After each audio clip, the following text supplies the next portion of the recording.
Welcome back, everybody, to another episode of Big Apple Hockey, and it is not going to be pleasant for the people that are wearing blue shirts today.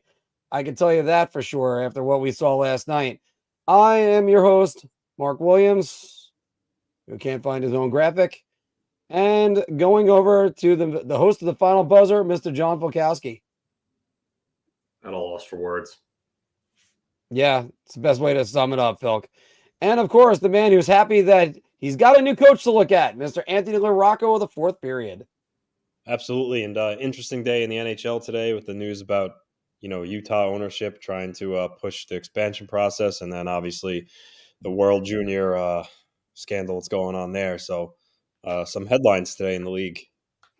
Yeah, some of them for good reasons, some of them not for great reasons. I mean, to say the least on those. I don't want to get too far into what the World Junior scandal is. We are going to discuss it a little bit, but maybe not too much into detail. We're going to have to go. There's nothing wrong. There's nothing wrong with discussing it. I mean, it's out there. We pretty much know who the 5 names are based on various leaves of absences. It's just unfortunate, and I'm curious if these guys get another opportunity to play in the NHL whenever it becomes official. That's and again, I'm not one I just want all the facts out before I can make a final determination on it. That's just my thoughts on that. Because it certainly, the optics aren't looking good for anybody, and there's a lot of things I'm not even aware of yet.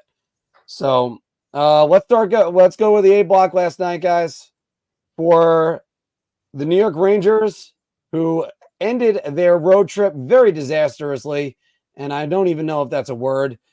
Big Apple Hockey trucker hats are available. The A block is powered by SeatGeek. Use the promo code Big Apple Hockey for $20 off the first order. And let's go right to the Rangers, Phil, because I'm going to be turning to you to go on blast about it, and I'll try to get your tweet that you had up on Thursday night about this. But Rangers 1-2-1 last week, 61 points. It's still first in the Metro. People could say, all right, they're still first, Phil, so what? But they blew a 2-goal third period lead last night versus the San Jose Sharks, and they're 3-5-2 in their last 10. I have somebody I'm going to put on blast, Phil, but I'll ask you this first. Is it a cause for a concern or simply a blip? Oh, we're past concern. We're bordering on panic at this point. And I know, they're in first. They're in first. I don't want to hear it. I really don't. A child could look at the standings and tell me they're in first place. I don't care about that. We're past the point of responding with that. This is absolutely a joke at this point. The defense just doesn't want to play defense at all. There's just no effort from the players that are in the leadership positions. Mika Zibanejad needs to be benched. He needs to be benched for last night. If this was Mike Keenan or John Tortorella, he would have been benched for his efforts last night. Chris Kreider has been invisible lately outside of last night. Chris Kreider actually had a good game last night, but didn't put up any points. But he's been invisible for the better part of a month and change now, outside of a 5-game stretch in which he had 8 points in those 5 games, 3 goals and 5 assists. Joke. Absolute joke. Then you have Jacob Trouba, who has been piss poor and just been a total slouch in his own end for the last month and change. Keandre Miller looks like they should move on from him and trade him to Ottawa for Jacob Chikrin. Igor Shesterkin had a really good game last night, but he's been all in his own head this entire season. Eric Gustafson has just been an absolute waste for the last month, almost 2 months. He hasn't done anything since Adam Fox came back offensively because he's not getting power play minutes anymore. They put Jacob Trouba on power play 2 for whatever reason. I don't understand. The guy can't hit a net with his shot, and he can't move the puck at the line. There's zero accountability for these piss poor efforts from these players. They keep coming to you with the same quotes, same exact words, verbatim after these losses. We didn't have it. They wanted it more. We took our foot off the pedal.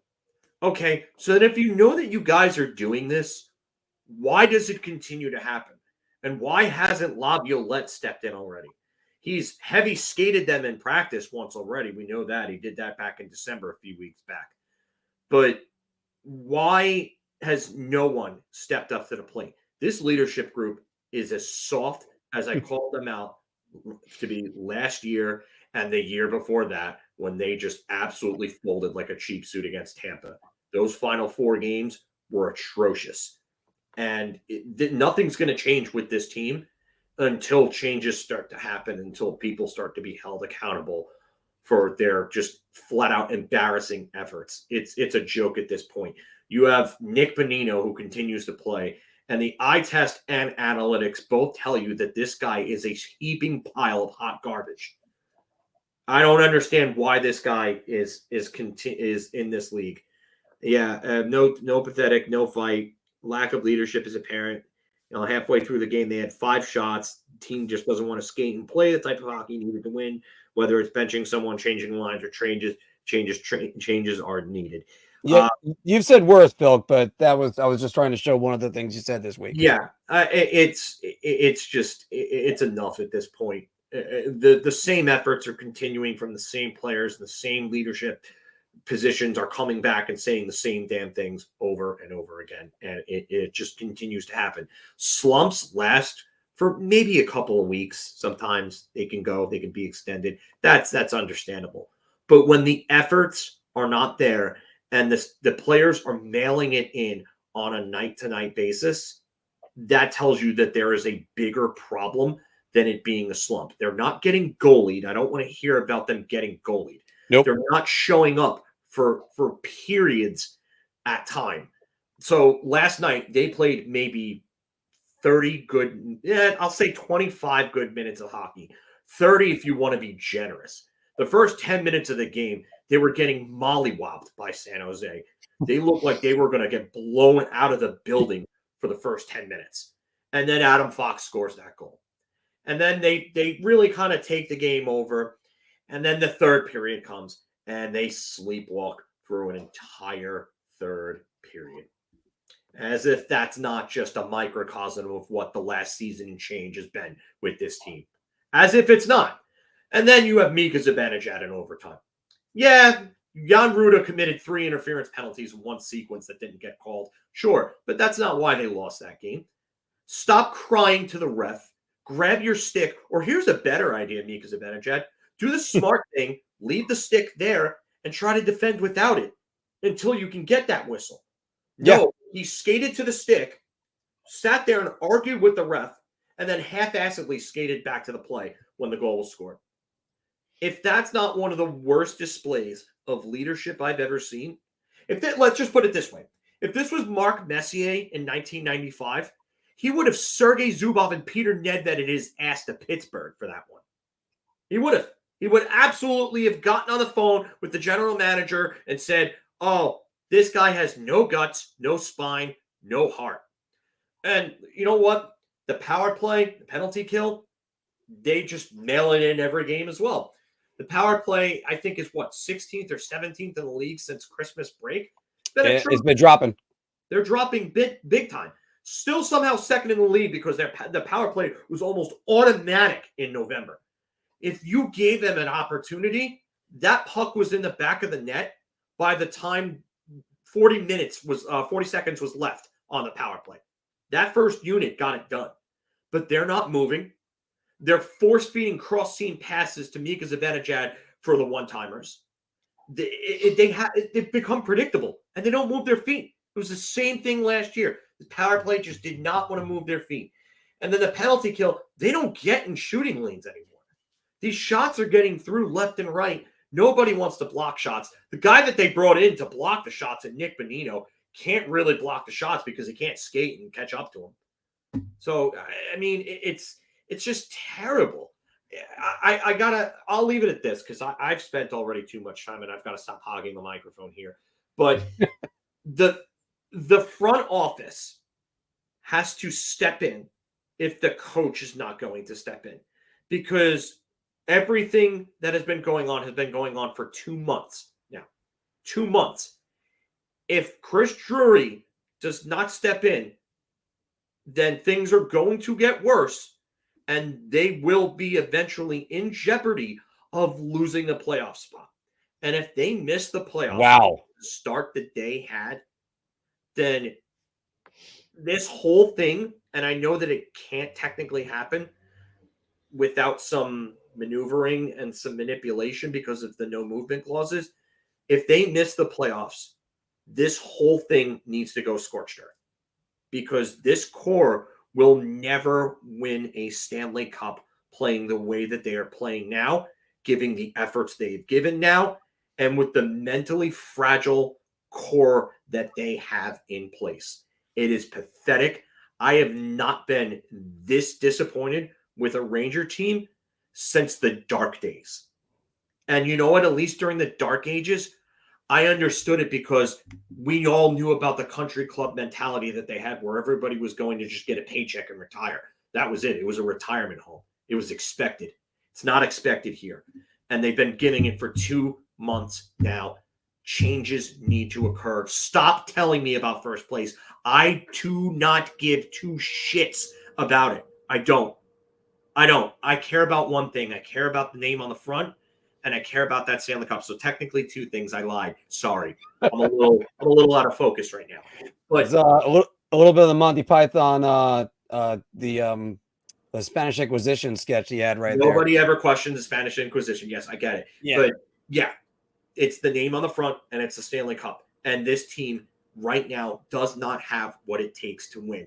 Changes need to be made. Anthony, we'll try to go quick ourselves because we got to get to a little snippet of the Islanders.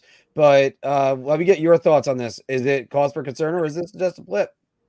Are you really asking me that question? I mean, Phil outlined everything, everything perfectly. I mean, the only thing I would add is if I were a Ranger fan, I'd be very disappointed with Panarin and Lafreniere's play away from the puck. It just seems like they only care about playing offense, and that's to me that's not acceptable.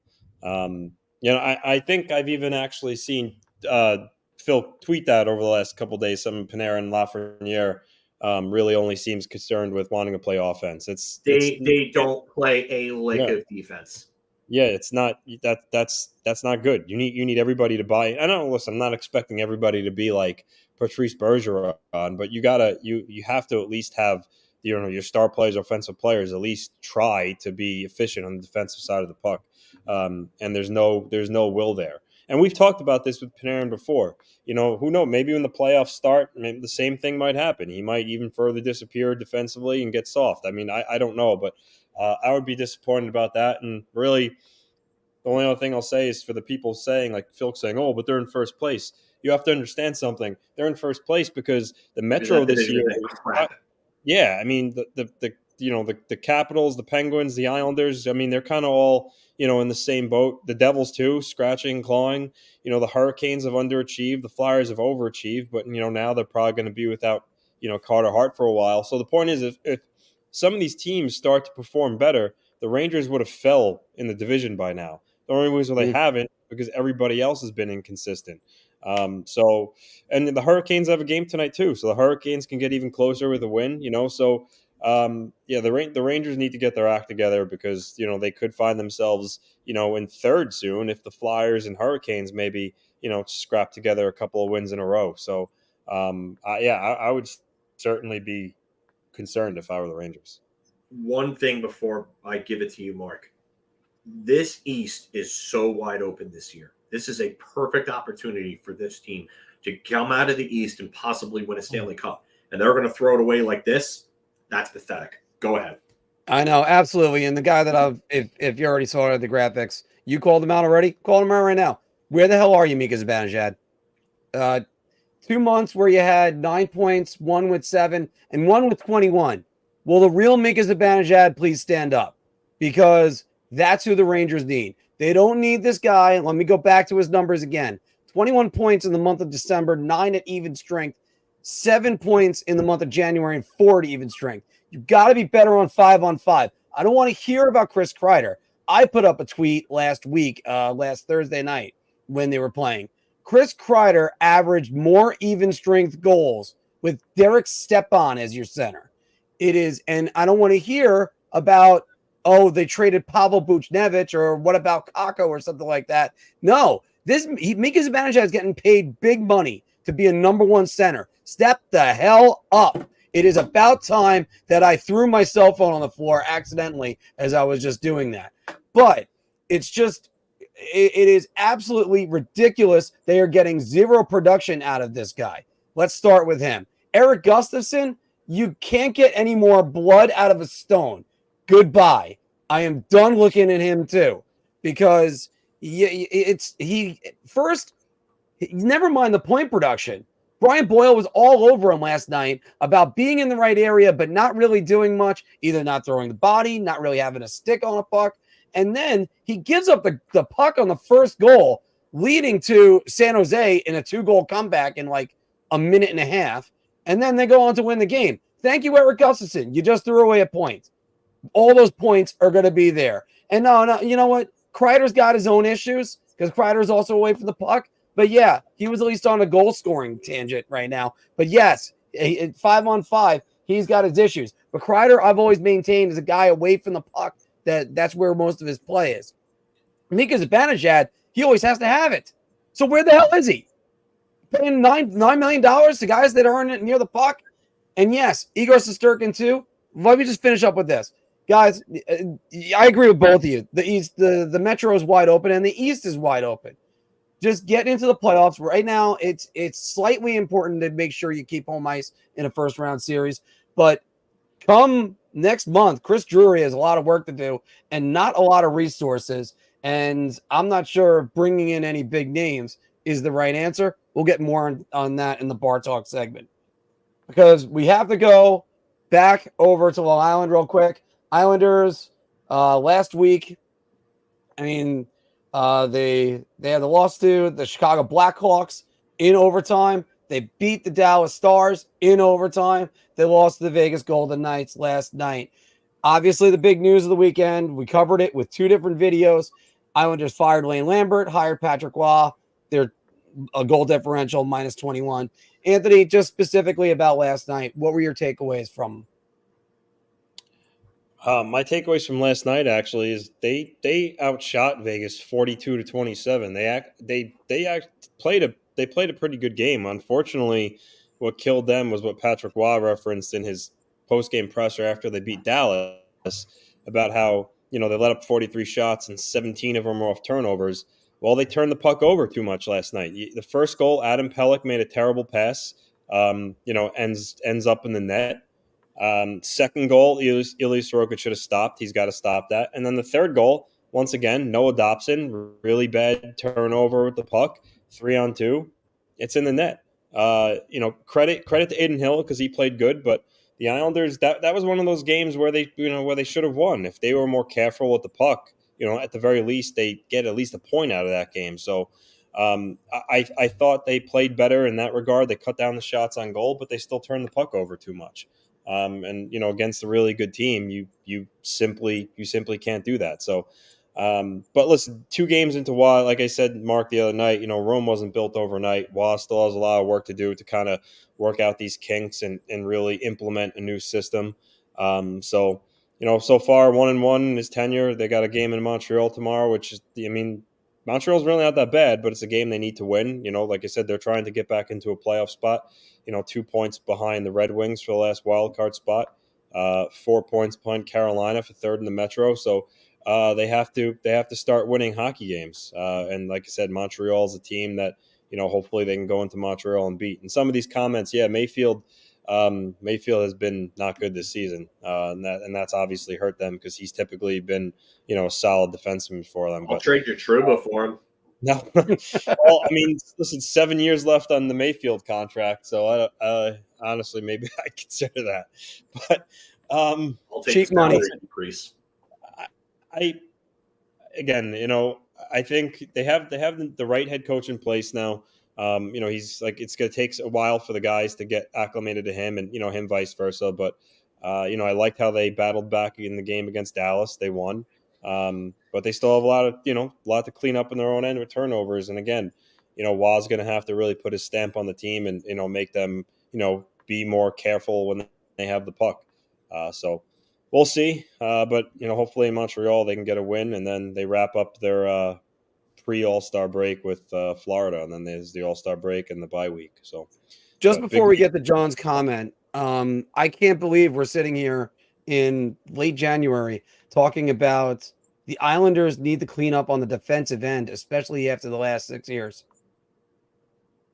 Yeah, it's still crazy to think about, but I mean, I was kind of wary of Waugh as a coaching hire just because he hasn't coached in the NHL in what now we're talking about 7 years now.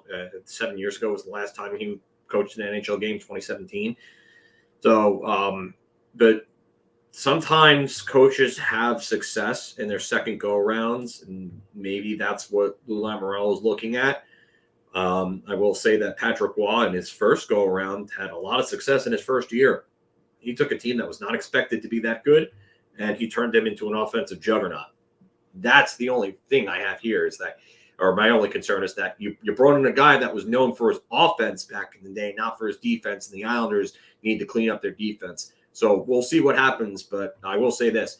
Patrick Waugh is a man that commands respect. When that guy walks into a room, you know who he is. You look at him, you shut up, and you listen.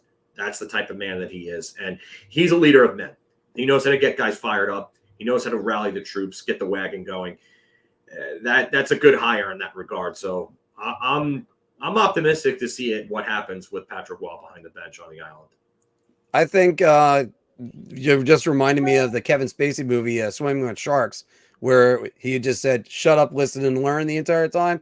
Patrick Waugh walks into the room. That's what you're going to do. Even though we're going to get to who says no in a lot of trades that we mocked up, saying which team is going to say no. Anthony, there was a question right in there from John Radigan, which is, what is your deadline move? I mean, he said, what is the deadline move? I'm going to ask you, if you were Lou Lamoriello, what's your deadline move? Yeah. Well, I'll say this first, and I mentioned this to you, Mark, again. We saw it last year when he made the move for Horvat. If the Islanders stay, in this range, like 2 points out or just in a wild card spot, etc. There's no doubt in my mind Lou's going to try to make a move. I don't know what scale it's going to be on, but if they're right there, he will do it. Obviously, if they continue to lose and fall out, then no. But if they stay in this area, he will look to make a move. But similar to the Bruins, the Rangers, if Hedl comes off LTIR, there's not much, room to work with cap space wise, unless of course Ryan Pulock remains on LTIR for a long time. So again, that makes it a little trickier. You're obviously going to have salary retention, salary going the other way. But I think he'll look for a middle six forward, someone who could provide a little bit of offense because, right now JG Pajot and Simon Holmstrom, even strength, they really don't produce much. I mean, they produce points shorthanded, but Islanders don't get enough offense 5v5 from that third line. And then also Pierre Engvall has really struggled too on that second line. He hasn't been the same player as he was last year. So I think he's going to look to add somebody that he could try to provide some more offense. So whether that be someone like Duclair on the cheap, someone that could just provide a little bit more offense. I think that's going to be his go-to. I mean, I was told by somebody that he's probably going to discuss Tarasenko, but again, that's going to require salary retention and some other stuff. But we'll see what happens. But again, cap it all off. It all depends on where they stay in the standings the next couple of weeks. I still want to know what move you would make. Me, okay. Back to that. Anthony, very politician question. I would. Anthony gave the filibuster. Yeah, I would like I just mentioned, Pierre Engvall hasn't produced enough. The third line hasn't done really much. I would try to acquire somebody that you would enable then to move Engvall down to the third line. So with that said, I like Frank Vetrano a lot. He's got a year left and he only makes $3.5 million. I think he could fit nicely with Brock Nelson and Kyle Palmieri. So that's someone that I would go for. I know Anaheim certainly is open to trading him. So that's a player that I have interest in, but who remains to be seen if Lou feels the same way. I know he likes guys with term, but that's someone that I would like to see. All right. Well, we're gonna just exit out of this because that answer just ate up a couple minutes of who says no, but it's all right. So, guys, we're gonna take a quick message from DraftKings before we go through who says no on some of these mock trades, and then in Bar Talk, we're gonna talk about some All-Star snubs and a lot more. Hockey fans light the lamp this winter with DraftKings Sportsbook, an official sports betting partner of the NHL. New customers can bet just $5 pregame money line on any NHL team to win their game and get $150 in free bets if they do. If that wasn't enough excitement, you can turn small bets into bigger payouts with same-game parlays.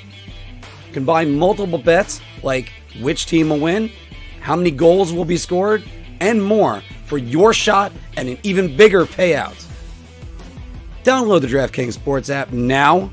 Use promo code THPN. Bet $5 on any NHL team to win their game and get $150 in free bets if they do. Only at the DraftKings Sportsbook with code THPN. It's a no for me, dog. No. No. No. No. Welcome back to everybody to Big Apple Hockey's Who Says No, where we ask who is going to say no to these mock NHL trades. And we're going to start right away with a blockbuster. To the Columbus Blue Jackets, Adam Henrique with 50% retained and Boston's 4th round pick. To the Anaheim Ducks, Boston's 2026 2nd round pick. And guys, help me with the pronunciation on Jacob Lauko. Okay, good. It was exactly the way it sounds. And to Boston, they end up with Adam Henrique and 50% salary retained. Anthony, you proposed this. Who says no? Yes, I did. So hold on. So who gets him? Actually, Boston. Boston, yeah. Okay, because the wording on it is like a little weird. Yeah. We So could have Boston just said to Anaheim, Boston's pick and the prospect, and So Columbus is just being a broker and retaining 50%. Exactly. Okay. Yeah. All right. Yeah. All right. So the Bruins have $862,000 of cap space come the deadline. Henrique makes what, guys, like $5 million. So there's really no way for them to make it work. Even just with one team retaining, that's $2.5 million. The Bruins don't have many guys on their roster that really makes that much salary that they can make up by sending back the other way. So I think to acquire a player like Henrique, they would need double retention. So in this specific case, I mean, the Blue Jackets have a lot of cap space. They're going nowhere. They get an extra 4th out of it just for, retaining a little bit of salary for one more year. Remember, Henrique's a UFA. So after this year, it's done. They don't have to worry about anything. And Anaheim gets it's a later 2026. So I don't know if they prefer to have something sooner, but then again, they're a young rebuilding team that has a lot of kind of capital. So I don't know if it's a pressing need, if they need it right away. And then they get a little bit of a got to be different than in lockup. What's that? It's got to be different because you're putting 50% retained in 2 different places. That's implying 100% retention. You can't do that. The most you can retain is 75%. I think what you're saying is they retain 50%. It's cut in half twice. That's what you're saying, Anthony, right? So ultimately, it should say to Boston, Adam Henrique with 75% retained. That's what it should say. The wording is just a little wrong. Well, I mean, if I had more time, I probably would have fixed it. I do think this deal would probably work for all parties involved. Again, I would say all three. I would say all three do it. I guess my only hesitation is, does Anaheim prefer to have a pick earlier? Boston doesn't have many picks earlier that they could realistically give. That's my only caveat to it. But I think they likely may do it. Phil, what do you think? They're trading them anyway, right? So Columbus gets a. They're going to figure it out, Ant. Retain 50% on Henrique for the rest of the year. that kind of goes about in line with what we've seen on retentions, Yeah. brokering on deals and stuff like that. Fourth, fifth, maybe even sixth round pick, depending on the retention. Anaheim gets a second and Jacob Lauko. And then, can you not? Sorry. Sorry, I was trying to fix it. Adam Henrique with 50%, 75% retained going to Boston. I mean, this sounds like something I could see happening. And we have seen other trades that have looked kind of like this in the past. So, yeah, I could see something like this happening. Makes sense, too. I think that Boston would rather do this, though, for Elias Lindholm and give up a little more than Adam Henrique, because I don't think Adam Henrique really fixes their center position problems. I think Elias Lindholm would be the guy that they would go after. So I'm gonna say no to this. But if you were to replace Henrique with Lindholm and you would change around things, I would definitely see that happening for Elias Lindholm. I think a lot of players are going to get a bigger asking price because there isn't much on this trade market right now, guys. And I think there might be a taker maybe somewhere out there that might give up a late first round pick for Henrique if they get desperate enough. This deal could work. I kind of agree with a little bit with what Phil's thinking is. We'll see if they go back to this after missing out on Elias Lindholm, because we have Elias Lindholm with 25% retained going to the Colorado Avalanche, and Calgary is getting Colorado's first, Oscar Olsson, and Nikolai Kovalenko. Phil, who says no to this one?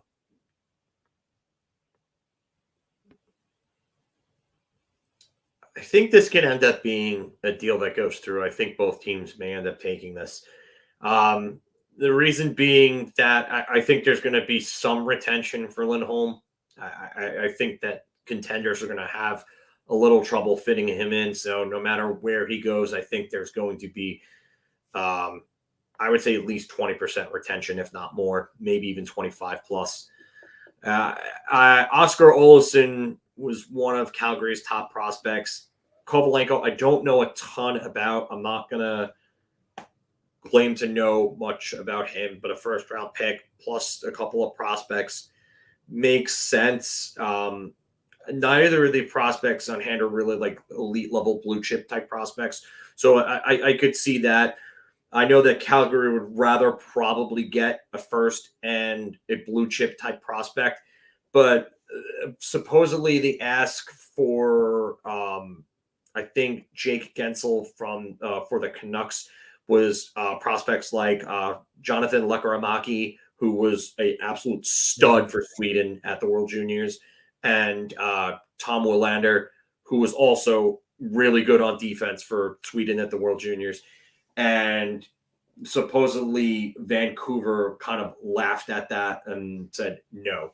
So I don't think we're going to see any type of prospect like that traded this year. Well, Anthony, what do you think? Can Lindholm go there for this price? I mean, Olsson was a first round pick, I think, in 2021. So, I think he has a little bit of upside there. Kovalenko is playing in the KHL. I think he was like a 6th round pick. He's putting up some pretty good numbers for Calgary's end. They're likely not going to get that much more, being that this is a guy that is a UFA. Who knows if it would come with an extension? That part I don't know, but I don't know. I agree. I think this is a deal that could go through. The retention part I think is big.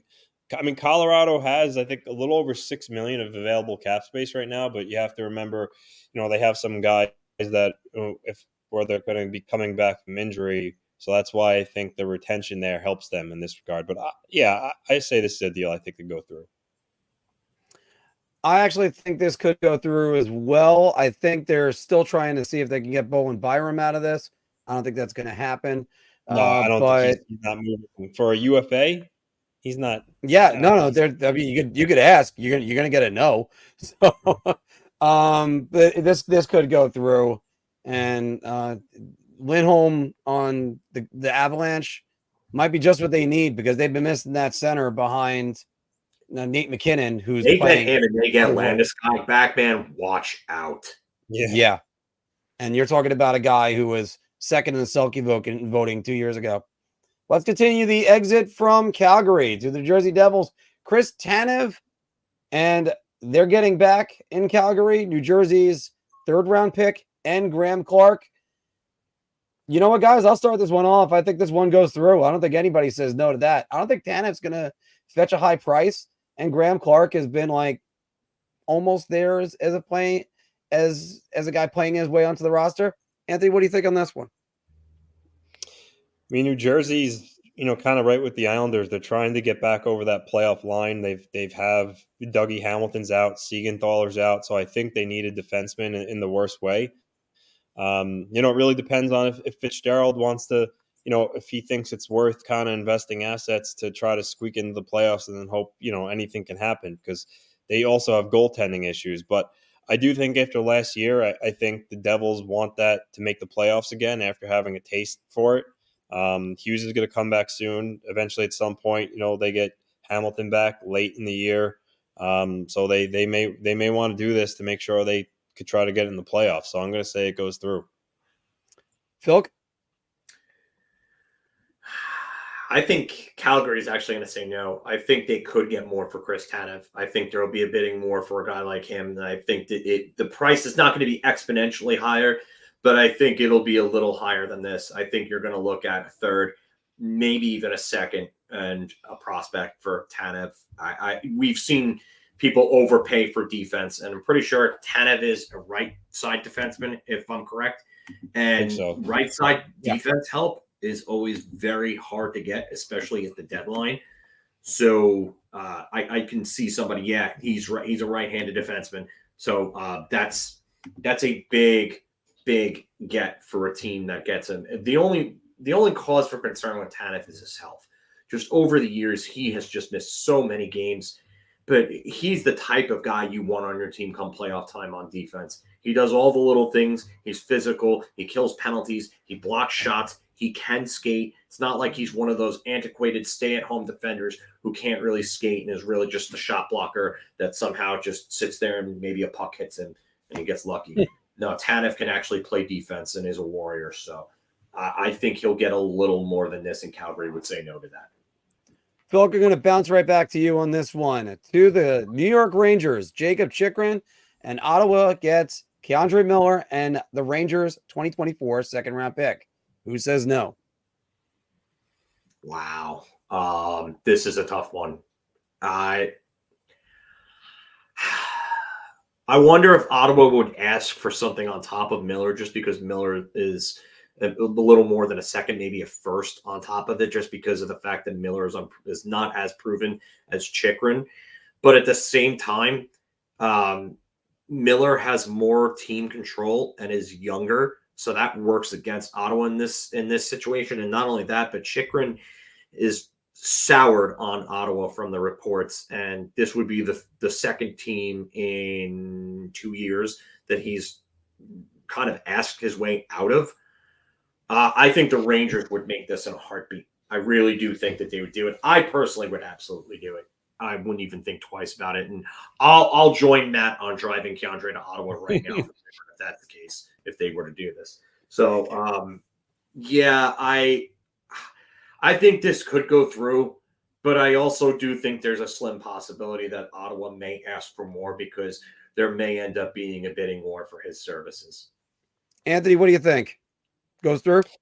I think it might go through too. Ottawa's, in a sense, we've already heard it in the offseason. They're ready to take the step forward. They're done rebuilding. They want to win now. So if they trade Chychrun, I don't know if they're going to be looking for picks and prospects. They probably want a young guy as well to kind of step in. Keandre Miller fits into their kind of window. Sure, he hasn't really played as really that well this year at all, so that maybe affects the value a little bit. But they also get a second, which, second is good capital to have. So, I mean, I guess it depends on how many teams are really interested. If it's, you're talking like, 10 teams, then maybe no. But, if it's like down to maybe 3 teams or so, I see no reason why it wouldn't go through. I think the Rangers say no to this, guys. I think Keandre Miller is a more valuable chip. Yes. Keandre Miller is a more valuable chip than Chychrun. He's got the team control. You're only the Rangers could go for this. I think no. Now, by the way, again, I'm talking about what they think, not what I think. I'm not sure exactly how much of an upgrade Jacob Chychrun is. And 27 points this season, that's nice. You're on a bottom feeding team, so that's why one reason why you're getting all that ice time. But like, what has Jacob Chychrun done to be like the guy that gets to pick any location he gets to go to every single year? I'm actually and it's not just that I'm just so sick and tired of hearing Jacob Chychrun's name in trade deadlines all the time. I mean, they just finally got him out and he had to go back in. I mean, what is he, Al Pacino? Is he Pierre-Luc Dubois? He's got to get traded every 5 seconds. But, I mean, and also I just don't know if Chychrun really makes the Rangers that much better. I just don't. You're going to power play one is Adam Fox. They take up way too much time. So you're prioritizing that, and he's all right 5-on-5. He's not the greatest. So I don't know. I just don't know, guys. That's me. And it's not even me just being irritated by hearing Jacob Chychrun's name in trade rumors again. Oh, God. No, but a little bit. And last one, guys, to the Carolina Hurricanes, Frank Vetrano, and he's going to Anaheim for Carolina's first, and Felix Unger-Sorum. I hope he doesn't go with Oscar Madison as well, by the way, for any Odd Couple fans. Oh, God, I knew you were going to make that reference. I was going to make that joke. Oh, God. All right. Phil, who is saying no to this one? I think that this probably goes through. I think Carolina would have no problem giving up their first. I think Felix Unger-Sorum doesn't really. I mean, as a prospect, I don't think that's going to be a big loss for them going forward. They get Vetrano for a year and change, 2 playoff runs basically. I think that's a deal that you could probably end up seeing go through, but because I think Anaheim would be thrilled to get a first for Frank Vetrano because they know that this type of production is probably not sustainable going forward for him. So I think they take full advantage of it, and they would just be happy to get it first. They probably wouldn't care about the prospect itself at that point if they got a prospect on top of that. Anthony, what do you think? Yeah, I mean, I think it goes through. It's a first and a guy who was drafted in the second round just last year. I think to them that would be fine value for a guy that, is having a career year right now. And also Carolina needs another guy that could score. I mean, you've seen it. They struggled. I think this is a guy that would fit in with the way they play. He's got a good shot, and they need, like I said, they need more finishers on their team. So, yeah, I think fire it up. Yeah, I think this might go through. I mean, especially when it's for a first, and you gotta think that you gotta sell high on Vetrano right now. He's got to go right now, and he's gonna be his first All-Star game next week, and he can't wait for that. But yeah, you gotta trade him while his value is high. All right, everybody, that was the end of Big Apple Hockey's.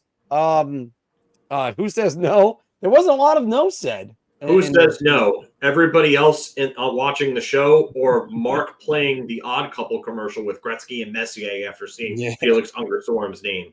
Hey, that commercial was great. I love that. Especially when Gretzky takes the backhand and the apple. Yeah. And, of course, Messier being a complete mess himself.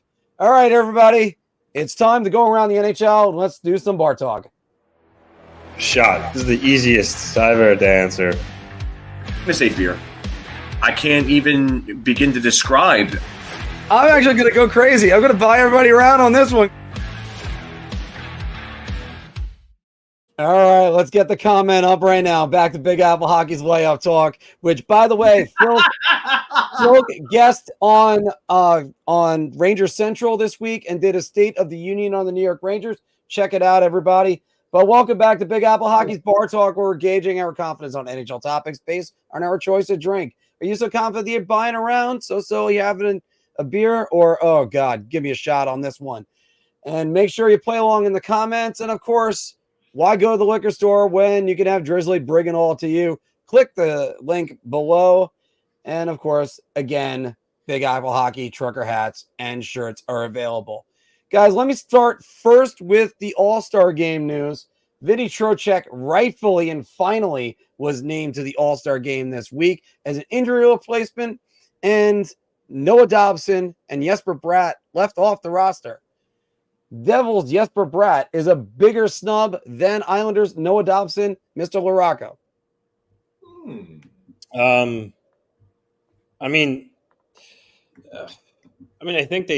think they could make case they both deserve to be in the All-Star game. I mean, one's a defenseman, one's a forward. I know it doesn't really matter too much for the All-Star rosters, but I don't know. I mean, I think they both should be on the All-Star roster. I already made my feelings about how I feel about the selection process, the fan voting. I think it all has to change. But I don't know. I mean, it's hard for me. Bratt's one of the Bell's better forwards. Hughes out. He's still been really good. Obviously, Noah Dobson's one of the highest scoring defensemen in the league right now. He's Islanders MVP, you could say, aside from Barzell. I don't know. A beer shot. I really don't know how to. Beer is actually the perfect description on that one. But I don't know. Phil, who do you think? I'm going to go beer because I don't think that you could really go wrong either way with saying one of these guys is a bigger snub than the other. Honestly, what Bratt's done, considering that some of the talk around Bratt from people who don't really care for the Devils has been that he's kind of leached off of Jack Hughes a bit, and he's kind of a benefactor of Jack Hughes's production and his production and his development. But Noah Dobson, for me, has been the Islanders MVP. I know that Barzal's come on as of late. Horvat's been great as of late for them. But Dobson's been the guy there. So I can't really say that either one is bigger than the other. We're just going to have to go with the beer. Yeah, guys, we're going to make this one a hat trick, and I would love to say which guy I would take over the other ones because I love me some Jesper Bratt. I think he's a hell of a player. I love me some Noah Dobson. He's been fantastic this year. Plus 20 on a team with a negative 21 goal differential. But here are the following players that have 48 points right now in the NHL. Sidney Crosby, Matt Barzal, Jesper Bratt, Noah Dobson. I mean, Noah Dobson tied with Sidney Crosby. I would actually have moved. I lean a little bit towards Dobson, but, both those guys should be playing. And not 9,000 Maple Leafs, but whatever. You don't want to bring them all down. All right. But, guys, the trade deadline is coming in about 6 weeks. Yeah. Phil, the New York Rangers trade priority needs to be a defenseman.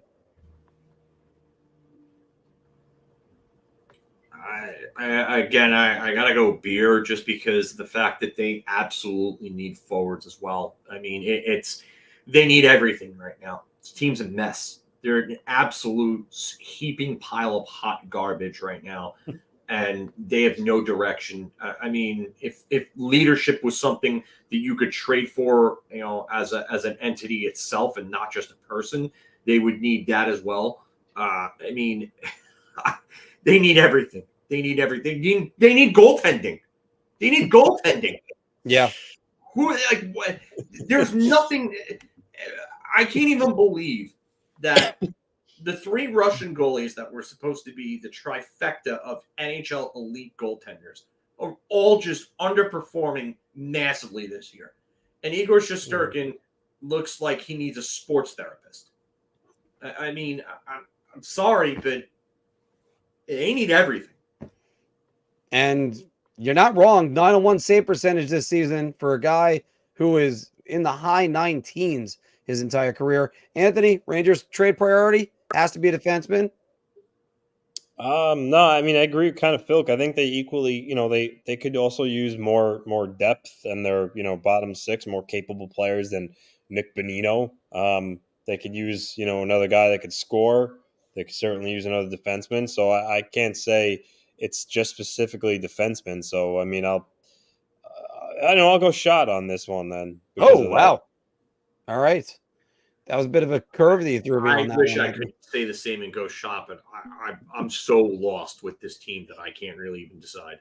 Well, unfortunately, guys, I'm going to go completely opposite from everybody. I'm buying around, especially after watching Eric Gustafson last night. I know I'm citing one game right now, but you got to move on from Eric Gustafson. Every other team moves on for Eric Gustafson. He's never a long-term situation. Thank you very much for playing. Have a good day. Now, Filipino, if there's bad news for him, then you know what? Then you might need to go with a forward instead. But I mean, the Rangers need to do something sooner than later. And in the next 6 weeks, we will not be seeing this same roster. No Nino? Yeah, okay. Well, Barkley Goodrow ain't going anywhere until the offseason. Yeah, at the very least. Carter Hart was among 5 players requesting personal time away from the team. Flyers right now, second in the Metro. Anthony, the Flyers are going to sink without Carter Hart. I mean, I don't know if they're going to sink without Carter Hart because, Erison, he's been really actually pretty good for them. I mean, but now he's the guy. He's going to have to play a lot more because I don't know how much of an appetite the Flyers have to play Cal Peterson, who they just called up, their third goalie. And Carter Hart, it's funny, he was finally putting together, a better year than he's played in the past. So I mean, it's definitely they're gonna feel it. It's gonna hurt them, but I also don't think they're just gonna like free fall. So I'll go beer, but I also Phil, have what do to you head think? out now. So Okay. Ant, take it easy. We'll see you soon. Take it easy, Ant. Phil, what do you think? Flyers are going to sink without Carter Hart?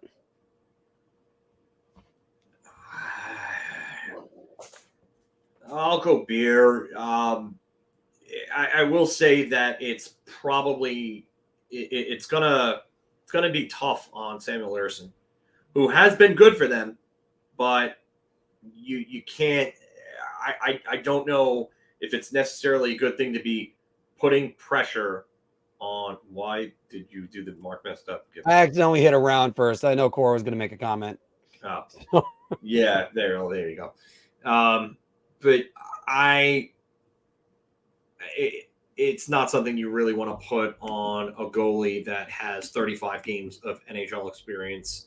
He's technically still considered a rookie, I believe, even though he played 12 games last year, started 10. So I do think that there's going to be some sort of drop off. I just don't know how much.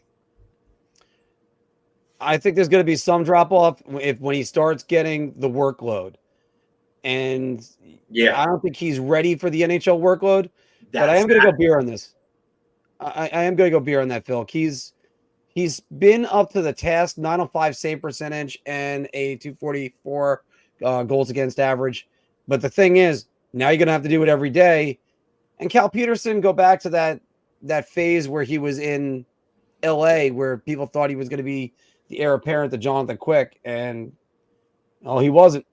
Folks, let's go to the wild card standings. Toronto Maple Leafs 54 points, and the Detroit Red Wings 53 points are firmly in wild card 1 and 2. Islanders 51, tied with the New Jersey Devils. Washington Capitals at 50, and trailing behind all of them, the Pittsburgh Penguins at 48. Phil, at the trade deadline, the Penguins will be sellers.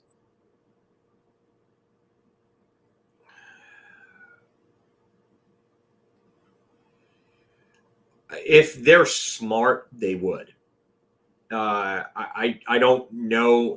I have to say beer because I don't know right now at this point. But if that team is smart, if their management is smart, sell off. Just admit the mistakes and sell off.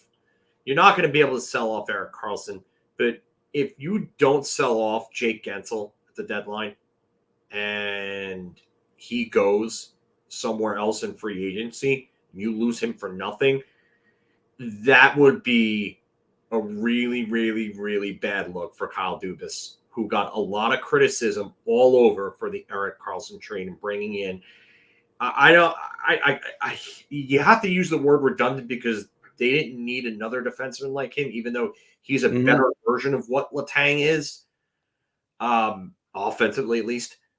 But you make that move and then you keep Jake Gensel only to lose him in free agency in the offseason.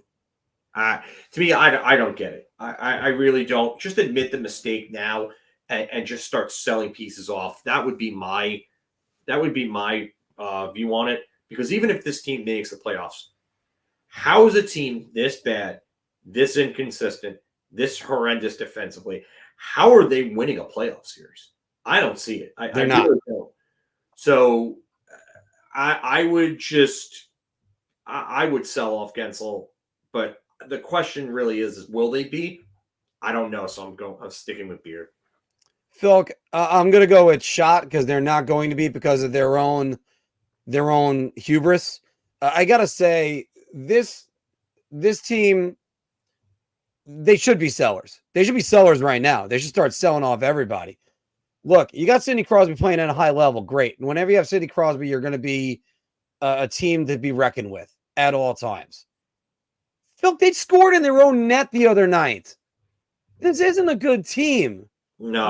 There's nothing about this team you look at and go, this team is going to be able to win a playoff series, never mind a playoff game.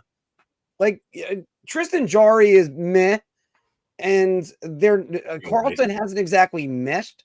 They're playing from behind every single night, and then they should have sold off their pieces a while ago. But you know what the Pittsburgh Penguins are?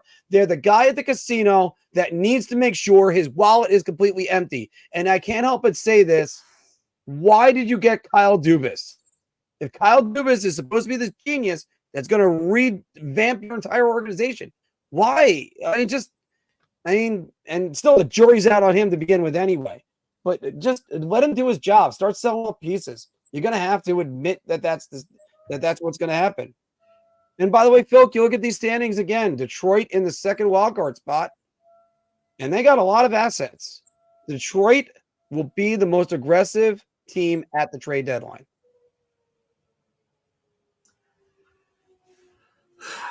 I don't know. I'm going to say shot just because they already got Kane. I think they may make another move, but if they make anything beyond that, I think it would be a small move. I mean, what other upgrades are they going to go and be able to make without giving up serious assets? That's my question. I think that they are going to try to make the playoffs, and I do not like the idea of dealing with Steve Yzerman because he never seems to lose big trades. He always seems to come out of them winning. So I don't see how I don't see how they go and make the big move that Yzerman is usually known for. I don't know what's there. Would Elias Lindholm really make sense for a team like this?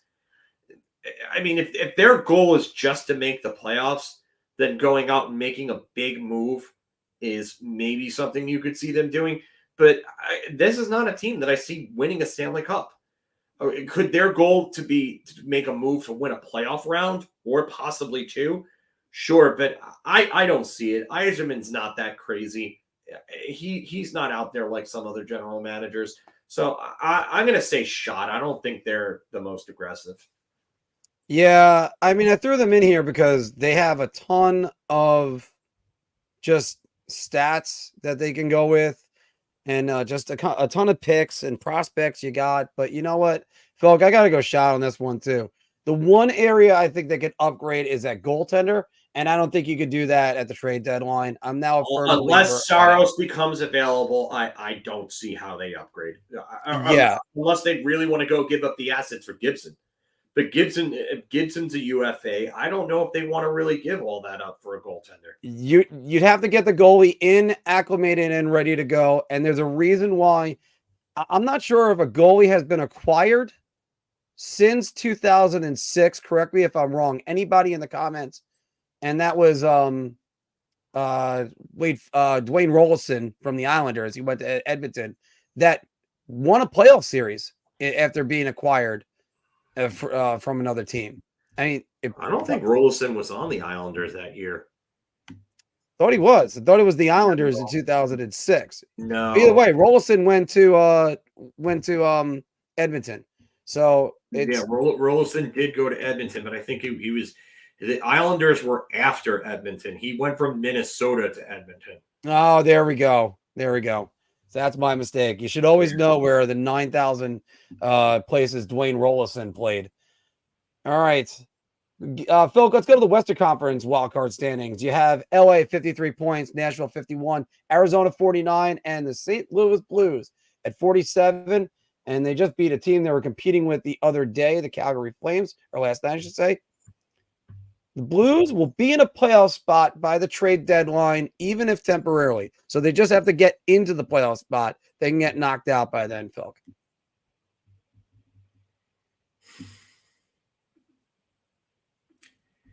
I mean, they're playing better hockey as of late.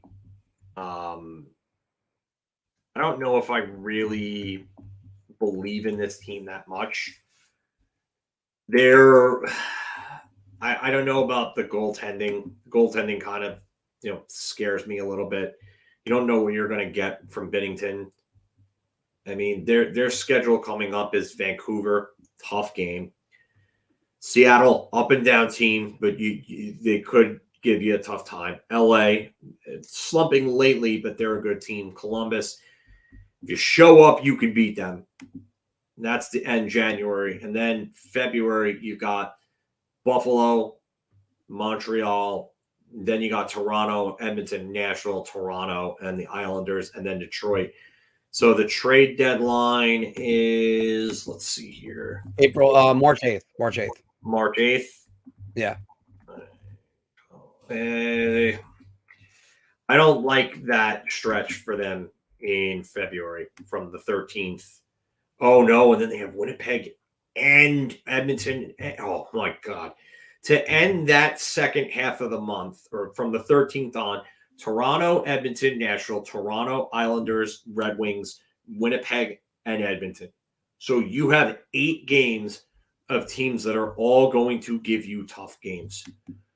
Whoo! I'm gonna say beer, just because I really think that their team is an up and down team all season. I don't like that schedule. I'm just gonna say beer because I'm really not too sure, but I don't like the way that schedule looks in February. I'm actually going to go shot because you cited that schedule, and Arizona and Nashville have been the better teams the entire time versus them, or just over them the entire season. I'm not a believer in Jordan Binnington, and I don't know many people that are. Man, I'm pretty sure you could poll that question in St. Louis, and there's not a lot of people that are going to be believers in him. That guy that was there in 2019 is never walking through that door ever again. And I think they're better than what they were a couple of weeks ago or even a month. And Drew Bannister's done a good job behind the bench.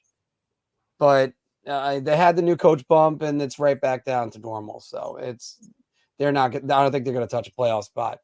And one team that was outside the playoff spot and now within. Oh, by the way, before I forget to mention this, LA is trying to play their way to St. Louis right now. Like, I mean, geez, LA, the last 10 for the Kings, 2-4-4, and yes, they beat the Rangers. So that's even more to say about the Rangers in that time. Yeah, but one team that was outside the playoffs looking in about a month ago, Phil, the Edmonton Oilers, and they've gone on some runs, and right now they are on a 14-game winning streak. 14-game heater. A 14-game heater. Let's look at the NHL best all-time streaks. You got the 92-93 Penguins, 17 games. There was no shootouts. There was overtime. Yeah, the 16-17 Blue Jackets, they had 16 games. And the 81-82 New York Islanders, 15 games, and there was no overtime on that. Edmonton's win streak cannot compare to the 93 Penguins or the 82 Islanders. Different time frames. I don't understand why you would compare, especially when back then they had ties. The 93 Penguins were the last team to boast 4 100-point scorers on a team. Mario Lemieux, who led the league with 69 goals and 160 points in only 60 games, which he would have actually shattered Wayne Gretzky's single season points record had he played the full year of 84 games. Then you had Ron Francis, Rick Tocchet, and Kevin Stevens all score over 100 points. Jaromir Jagr had 90 points. Larry Murphy was over 85 points, I believe, as a defenseman, point per game defenseman. Joe Mullen had over 30 goals and 70 points that year. Sean McEachran, as a rookie, had almost 30 goals and over 60 points, playing, I think, like third line minutes for them. That team was stacked. The team was absolutely stacked, and the fact that they lost to the Islanders in the playoffs is one of the biggest upsets in NHL history, in my opinion. But I'm gonna say, yeah, it can, because of the fact that they've won 14 in a row on a team that was spiraling south. They looked lost without they were trying to climb Mount Everest with their bare hands and feet. And then all of a sudden, Chris Knobloch comes in. Connor McDavid gets healthy. And Connor McDavid is dragging them on his back. And he has just been nothing short but otherworldly again, proving why he's the absolute best player in the world. So, yeah, I'm going to say it can, because of the fact that they were down and out, and now they're in a playoff position. First off, congratulations to Chris Knobloch, former coach of the Hartford Wolfpack, and the job that he's done there.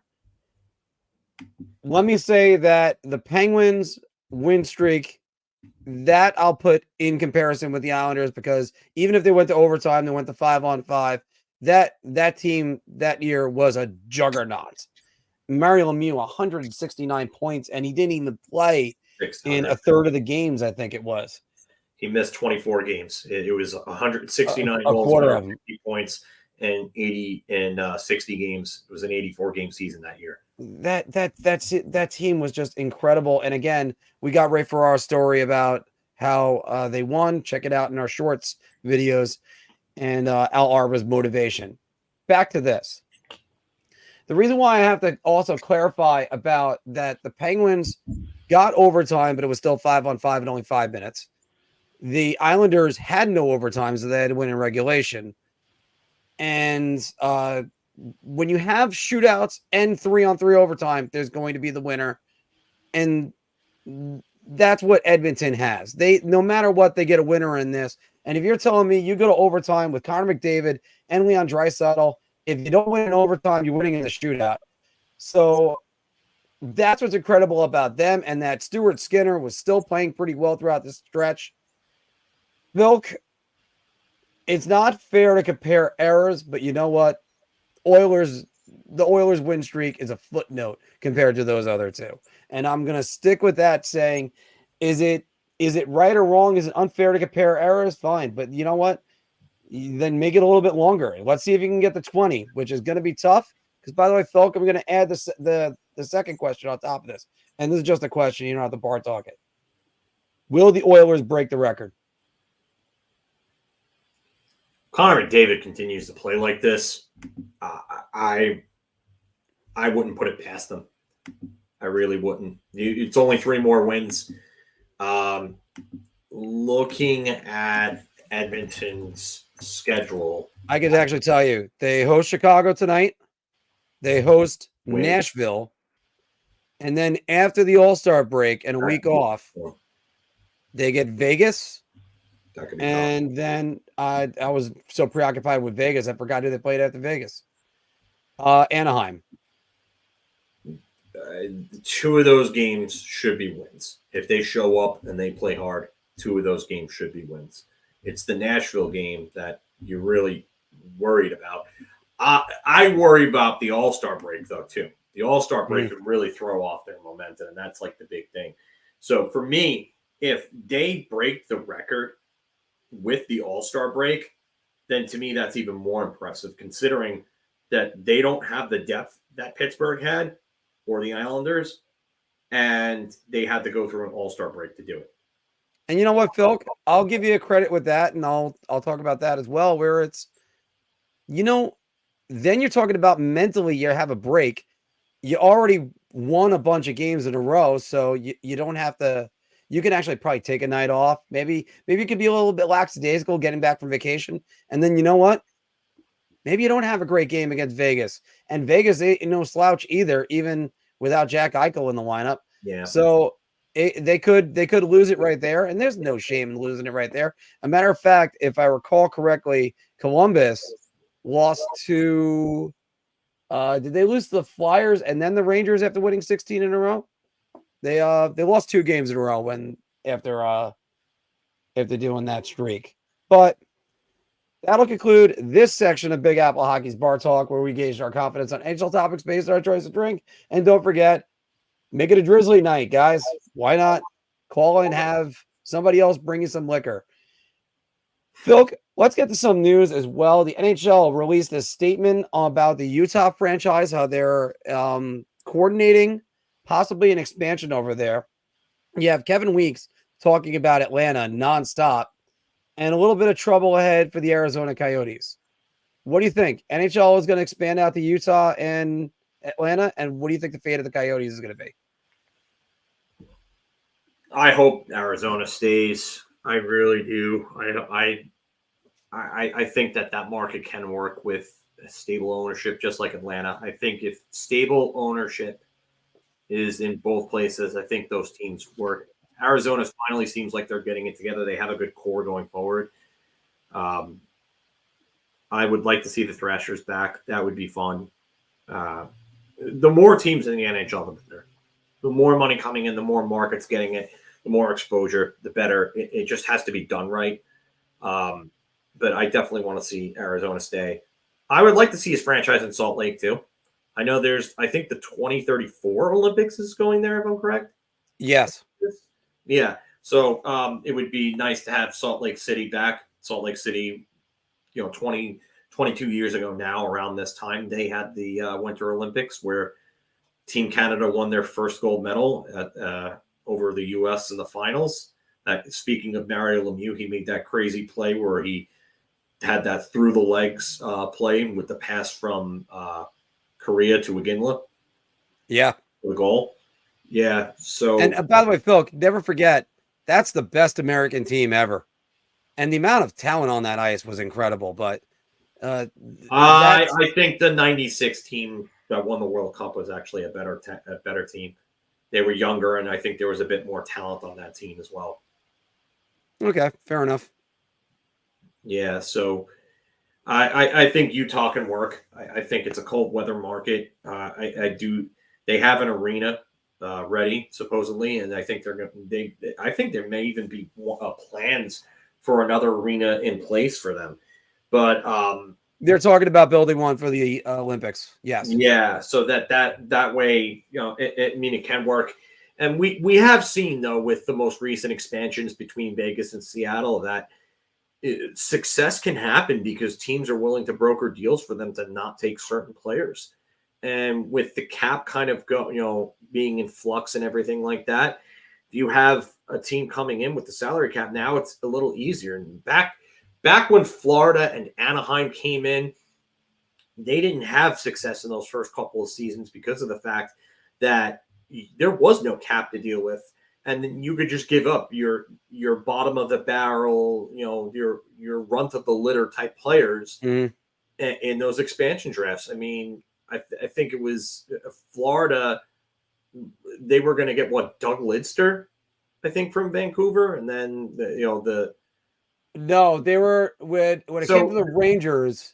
Yeah, Vancouver was going to expose Doug Lidster, but the Rangers had to expose John Van Beesbrook. So they made that deal. They dealt the two of them, and then that ended up being who they exposed Vancouver because they had McLean, and they were set with McLean, especially with Van Beesbrook being the older of the two goaltenders. But I'll answer Chris T's question: why Atlanta if they failed twice? Stable ownership. They have not had stable ownership in Atlanta. They have not had stable ownership in Arizona. But the NHL has continued to support Arizona, not support Atlanta. Atlanta's a big market. There's a lot of money there. Hockey can work. It just has to be done right. And you can't have Don Waddell just messing everything up like he did in Atlanta. He hurt them so badly in Atlanta. And why can't Quebec City come back? Dollar. Canadian dollar. And not only that, but you're dealing with the biggest, possibly the biggest hockey market in all of Canada in Quebec. Yeah. If not Toronto or the Ontario market. And you have to deal with the Canadiens. Like that's just a double whammy for Quebec City. I also think, let's start with Arizona. I think Gary Bettman really does not want to move the team out of Arizona. He wants Arizona to be a hub. And after all, you have a number 1 draft pick that came from Arizona, and Arizona State is growing as a hockey program. And okay, we'll get to that in a second. And a little non-hockey related news went into our feed. But by the way, if you want to see a little bit of the Arizona experience, check out my Mark on the Road in Arizona. But Arizona could be incredibly popular. You have to put the stadium in the right location. They put it in Glendale. Nobody wants to go to Glendale. Glendale is good for a football game that's once a week, not a hockey game that's 3 to 4 times a week, depending on the scheduling on that type of year. There's a lot that could be still said about Arizona, and people are still transplanting out there, even though it's slowing down a little bit. Now, by the way, thank you, David. Definitely enjoyed that video, he said. Yeah, there we have other news, this hockey related, but not specifically to the on ice stuff. But Anthony is going to be on Sirius XM NHL Radio again Saturday at 12:30, talking about the Islanders. So if you are a Sirius XM radio subscriber, tune in to NHL Network Radio Saturday at 12:30, and you'll see our own Anthony LaRocco of the fourth period. He'll be talking Islanders hockey, so definitely give him a listen and show some support to him. Yes, and hopefully Anthony can squeeze out one little blurb about the other place where his podcast is this time around. But 12:30 on Saturday. Sorry, I'm making this graphic for him right now. And to hear our Anthony LaRocco.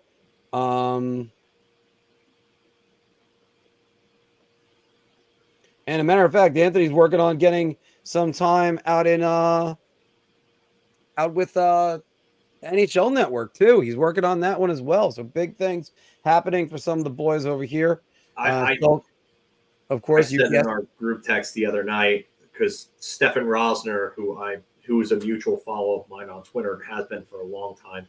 I like Stefan, but I said that Anthony, the goal is to have Anthony be the one mentioned on MSG Network Islander broadcasts and not Stefan. So sorry, Stefan. I like you. Good guy.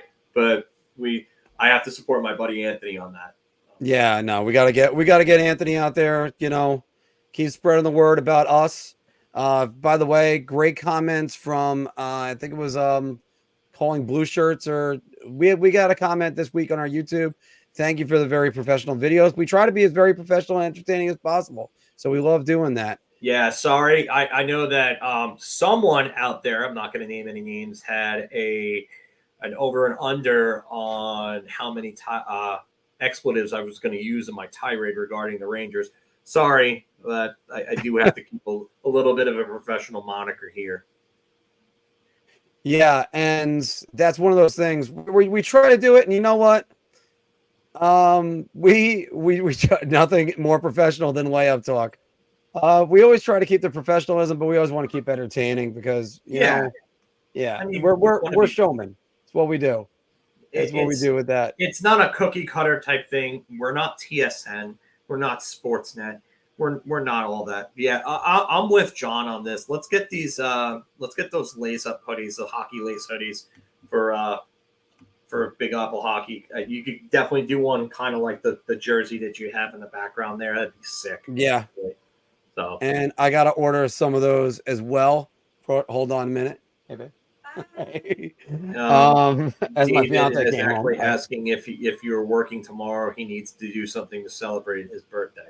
No, I am actually not only not working tomorrow, I am on the wagon for a week. So it's been not a drop of liquor is anywhere near me.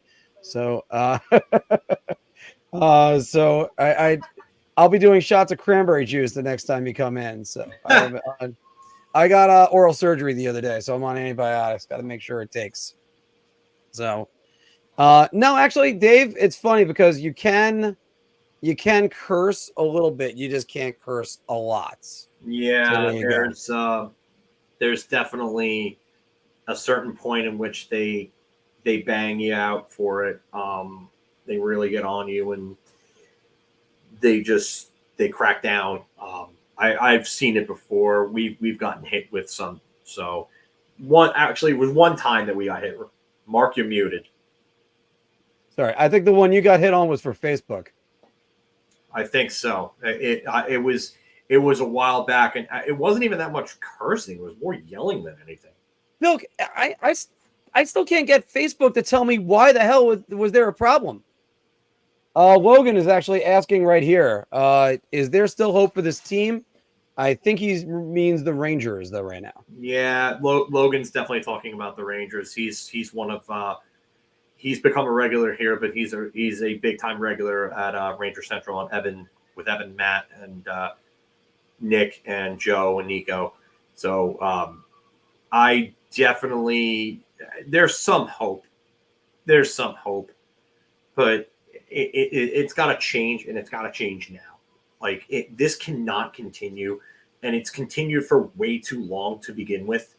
But the fact that this group has let this type of behavior, these types of efforts, these types of trends continue for as long as they have leads me to believe that unless certain things happen, like whether it's a benching or it's a line change up or something, then it's going to need to come from above, because I think that Laviolette, I think the conditions with Laviolette was that when they hired him, he said that he didn't want somebody breathing over his shoulder the entire time, because this is a guy that's a proven winner, and Chris Drury knows Peter Laviolette.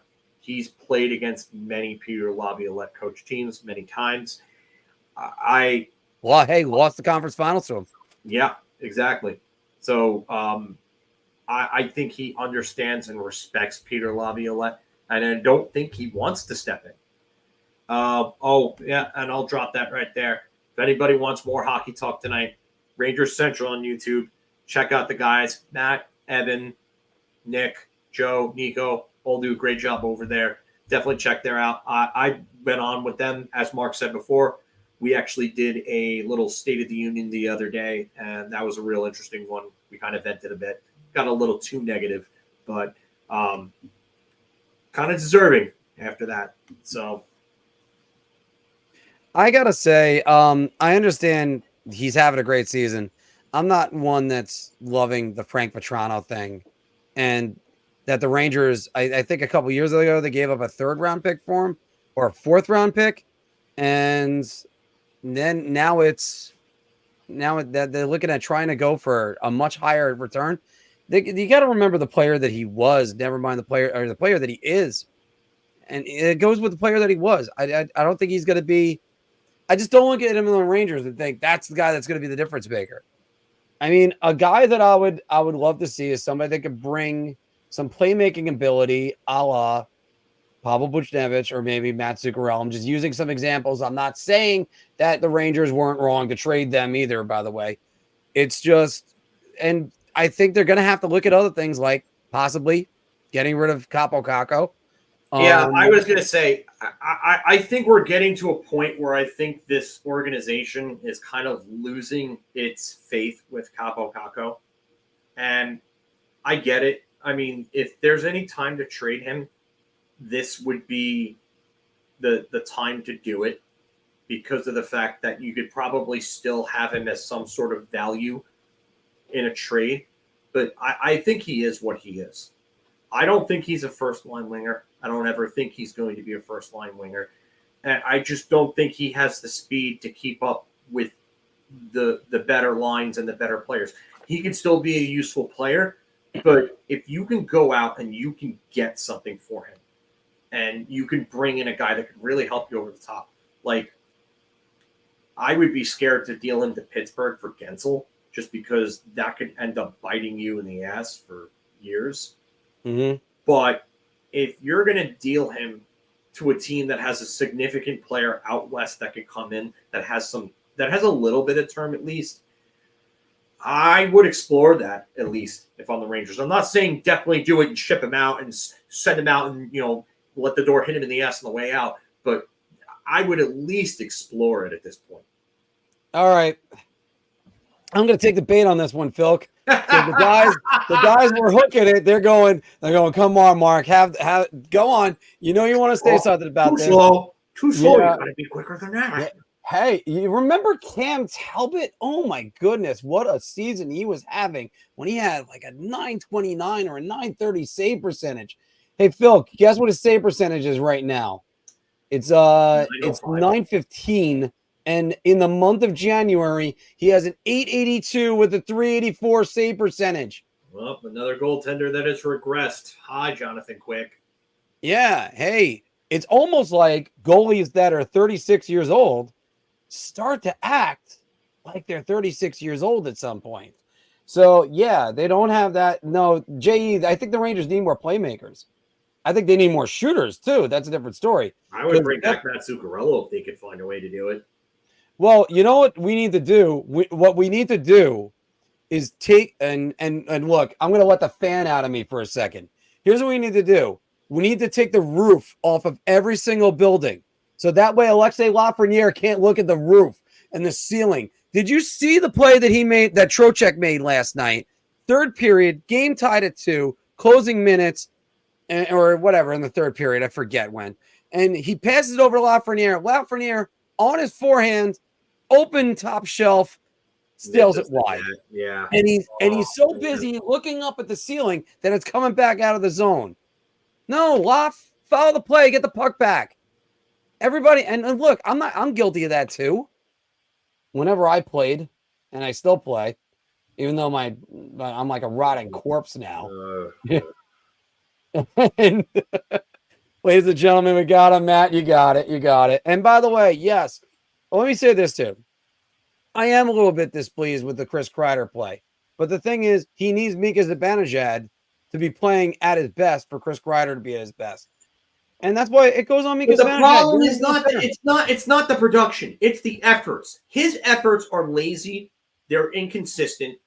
They're erratic. They're to the point where it's reprehensible. No one should be above reproach on this team. And why Chris Kreider continued to get a free pass despite being somebody who shows up when he feels like it is beyond me.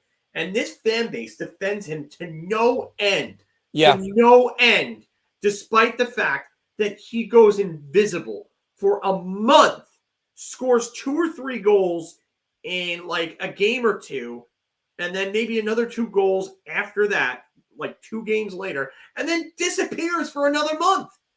It's gotten. I've had enough. I really had enough of it. I said that they should have traded him back in 2019.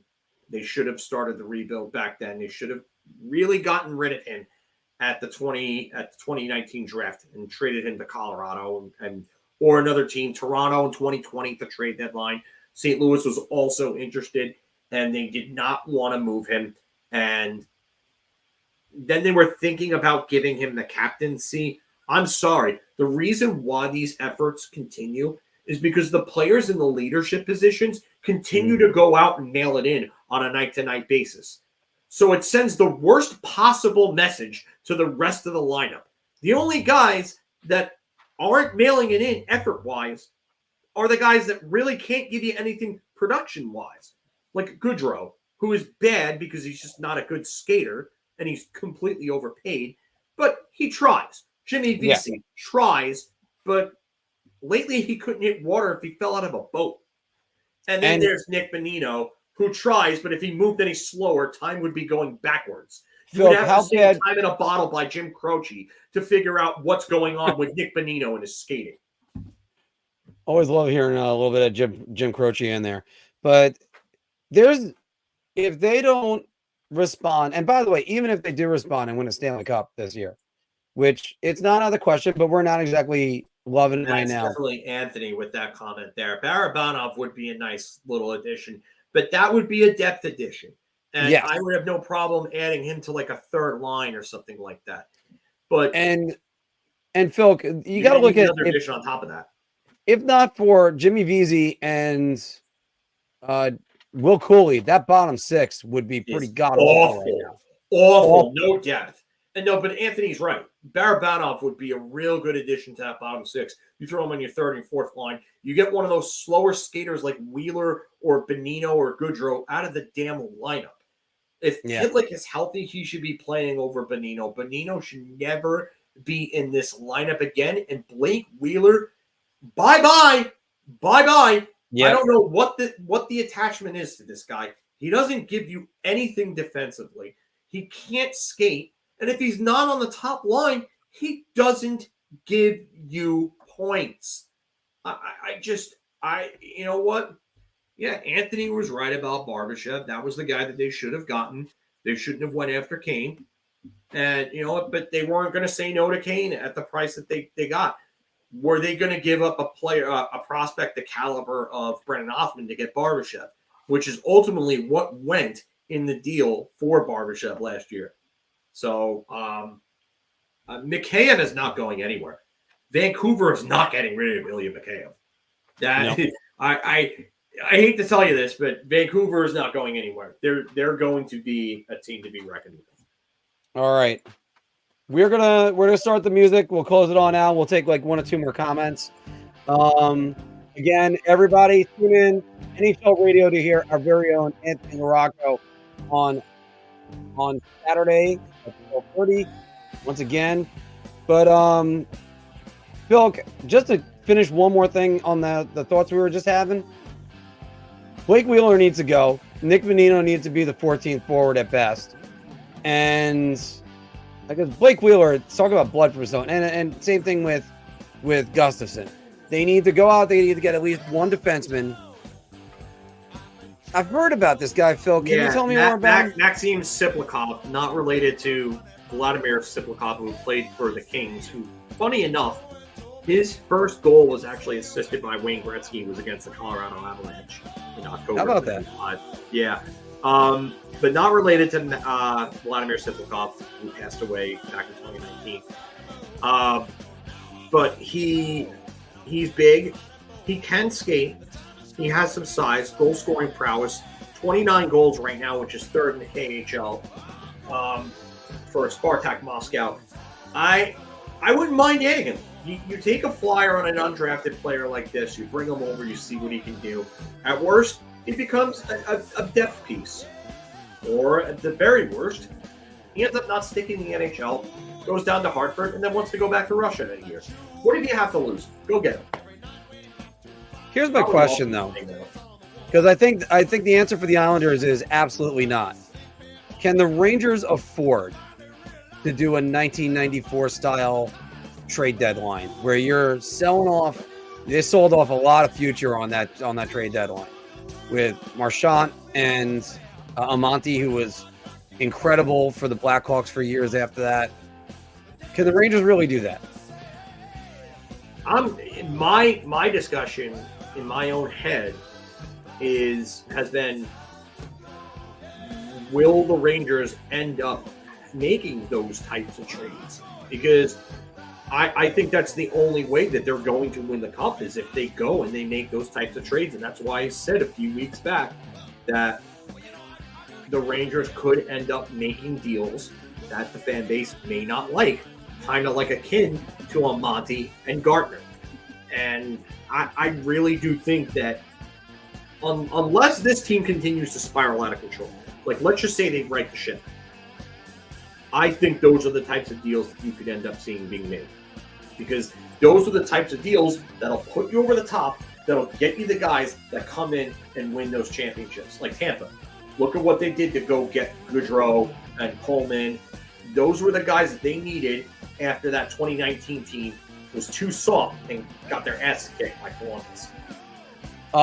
Let me just say this, that Doug Waite was Kako. the year before. He was the 93 deadline. Yeah, he was got forever taken in at that Teakin. time. Yeah, he was Teakin it in 93. But I do want to. He would be Kako, but just not as good, obviously, offensively. He would just be a young player that's been in the league that has some potential to grow in this club. Yeah, after all, I mean, the Rangers did get Brian Noonan right there. Jack was asking this one. We have to get back to him real quick. Which defenders will Waugh keep?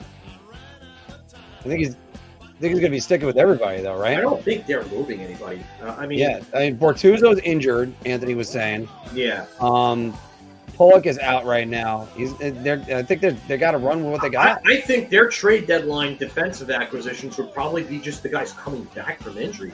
Unless I can't see them going and making a deal for Chychrun. Or Hannafin? And no. I just don't think they have the assets to. No, I wouldn't go get Batherson and Lafreniere going the other way. No. Yeah, no, definitely not. I would send Kako to Ottawa for Batherson. Something tells me Batherson, and by the way, Batherson's. I like Batherson as a player. He's injury prone. Something tells me there might be more news about Batherson coming out soon. So, Batherson's not really. I don't think he took a leave of absence. No, he did not. I don't think he was one of those guys. By the way, dedication is this lovely woman who's trying to stay out of frame right now. So yeah, so go get to her and do your thing, man. Also, Hi, everybody, sorry, Phil, can you hit yours? I was just saying, make sure you hit the like. Oh no, I'm looking at something else. I was just looking at Batherson is right wing, and they do need that. Yeah. Rick is also saying that the Rangers are going to regret not giving Knobloch a chance at head coach like they should have with Sullivan. Stop. No, not with this team. You couldn't go to a rookie head coach right away. No, when we said that. And let's be honest, that Batherson, I'm still saying Batherson. Knobloch is succeeding right now because he's in the right situation, because Edmonton's got two of the best players in the league, which, my money, Nate McKinnon's number 2 now. I don't think that this has nothing. The Rangers situation has nothing to do with coaching. It's right. all the players. And Evan's right. You could bring in Scotty Bowman. It wouldn't matter. We've said that at this point. Scotty Bowman wouldn't be able to fix what's going on with this team because you have to have it in here. This team doesn't have it in there right now. Yeah. So, and there's still plenty more to work with, and you still have a well-known head coach who's been around the block, who's been in situations like this. That's why Ranger fans don't freak out too badly.